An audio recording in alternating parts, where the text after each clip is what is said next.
Assalamualaikum.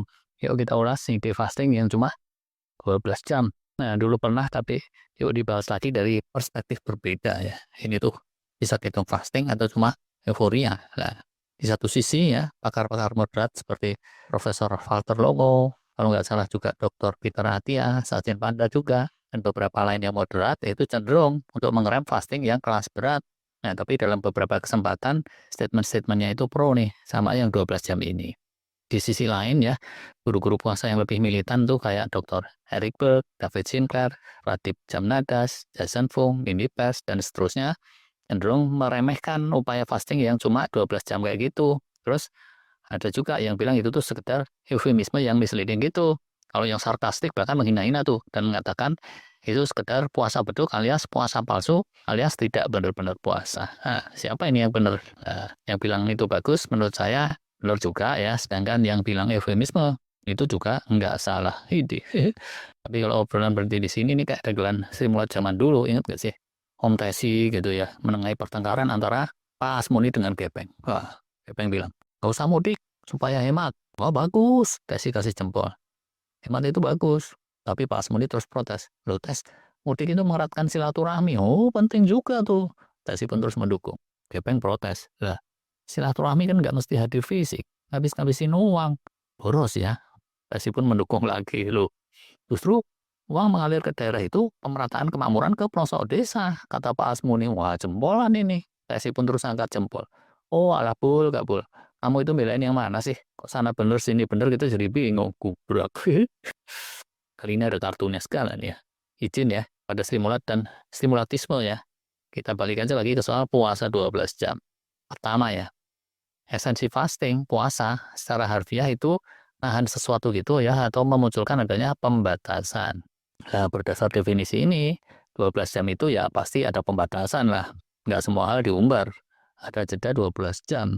Nggak makan atau nggak makan minum lumayan lah daripada nggak. Bener kan? Bandingin sama yang nyemil terus gitu ya. Bahkan jam 11 malam aja masih nyantap mie instan plus teh manis. Nah, bangun pagi jam 7 udah langsung giling lagi ya. Itu kosongnya cuma 7-8 jam aja. Dan itu tuh nggak sehat.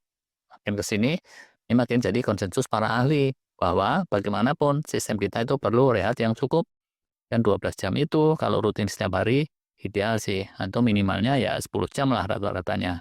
Karena kan ada hari-hari tertentu cheating segala tuh. Jadi untuk keseharian 12 jam kosong itu pola yang bagus, atau kurang sedikit dari itu, atau bisa dibilang ini pola yang wajib, karena kalau rata-rata kosong harian kurang dari 10 jam itu nggak sehat jangka panjangnya. Tapi, nah ini, yang bikin banyak pakar meremehkannya, 12 jam itu sekedar baseline aja. Bagus untuk maintenance, bukan untuk yang sifatnya transformatif. Kalau yang transformatif, kemungkinan besar nih belum terlalu dapat. Nah, tapi yang kekeh bilang bahwa 12 jam itu tidak memenuhi syarat untuk disebut sebagai suatu intermittent fasting, itu punya argumen lain lagi. Karena udah menjadi konsensus juga nih, bahwa esensinya fasting itu mesti menimbulkan beban stres positif. Nah, kalau orang mingkem dari jam 7 malam sampai jam 7 pagi, atau 8 malam sampai 8 pagi, nah itu kan sekedar alami aja tuh 100%. Sisi stres positifnya di mana? Nah, boleh dibilang nggak ada. Karena itulah, maka banyak pakar fasting menganggap kalau baru sekitar 12 jam belum dihitung intermittent fasting, dan baru mulai dihitung kalau sekitar 16 jam atau kurang dikit, tapi mesti di atas 14 jam. Tapi kemarin kita udah mengulas tuh ritme-ritme biologis kita. Siang dan malam itu beda. Jadi 12 jam tadi tidak hitung intermittent fasting yang substansial. Kalau dipraktekinnya malam hari, nah itu benar sih. 100% alami aja dan tidak ada beban stresnya. Sebaliknya akan beda kalau prakteknya siang hari. Nah, selesai makan pagi misalnya jam 7.30, habis itu mingkem, nggak makan siang, nggak ngemil, nggak asup apa-apa kecuali air tawar dan yang zero kalori, terus baru makan lagi, dinner jam 7.30 malam.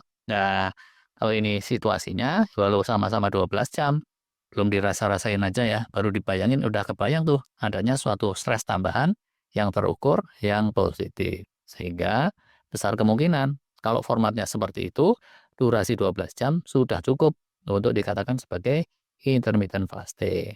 Beberapa guru fasting bilangnya ya, Kalau yang seperti ini, kategorinya intermittent fasting kelas ringan yang namanya tomat gitu, atau 2 meals a day seperti yang dulu pernah kita bahas. Nah, silakan aja tuh dilihat lagi videonya. Kesimpulan, pertama nih, secara umumnya 12 jam itu kalau di malam hari tidak bisa benar-benar disebut sebagai suatu intermittent fasting, walaupun ini merupakan jurus sehat alami yang sebaiknya kita praktekin sehari-hari. Malam itu ya jangan makan-makan, jangan cemil-cemil, minimal ada kosong 10-12 jam gitu rata-ratanya ya, supaya jangka panjangnya kita lebih sehat. Kedua, kalau mau dapat benefit eustress atau stress positif yang setara intermittent fasting, maka praktek yang 12 jam ini siang hari aja dengan pola fasting 2 meals a day. Nah, selain renang kosong pada siang hari ini kan malamnya kosong juga ya. Pas tidur kan kita nggak makan, bener nggak? Nah, nggak terlalu penting lah ya, ini masuk definisi fasting atau enggak. Kalau itu merupakan kebiasaan harian yang sehat, ya mestinya udah aja kita praktekin demi menjaga amanah kehidupan kita. Gitu deh. Gimana sih?